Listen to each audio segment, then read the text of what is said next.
First వేసి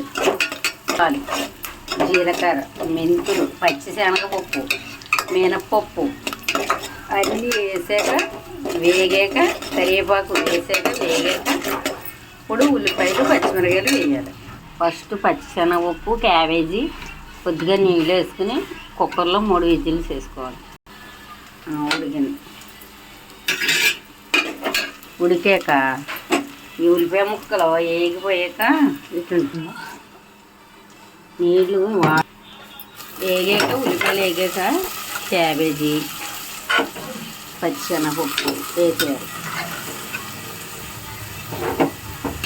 water వేస్తే నీళ్ళన్నీ వెళ్ళిపోతాయి.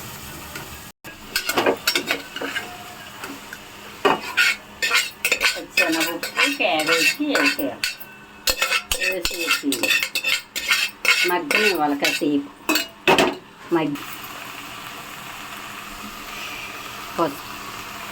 మనిషిని తెస్తున్నావా కదా అందరికీ పెట్టమని ఇంకెందుకు.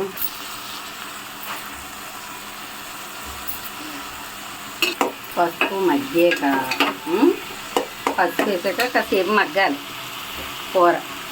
వెల్లుల్లి వేసుకోవాలి ఇందులో. నేనైతే వేయట్లేదు, మాకు కొద్దిగా హెల్త్ ప్రాబ్లం వల్ల వెల్లుల్లి చేసి మగ్గాలి. పసుపు వేసాక సరిపడా ఉప్పు ఎవరి టేస్ట్ సరిపడా అంటున్నాను వేసుకోవాలి. కారం అసలు లాస్ట్లో వేయాలి.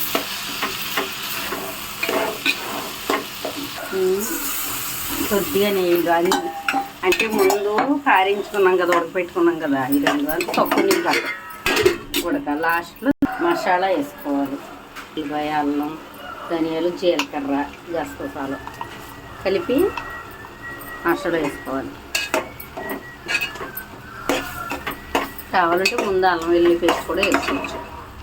నేను అన్నీ ఒకసారి వేసాను.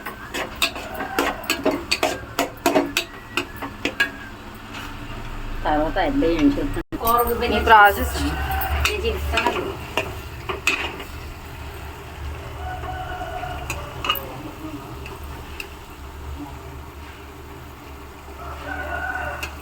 వేడి అన్నంలో వేసుకొని కొత్తిమీర ఉంటే వేసుకొని గార్నిష్ చేసుకుని వేడి వేడి అన్నంలో వేసుకుంటే ఎంతో టేస్టీకరమైన క్యాబేజీ పచ్చిశనగపప్పు ఇగురు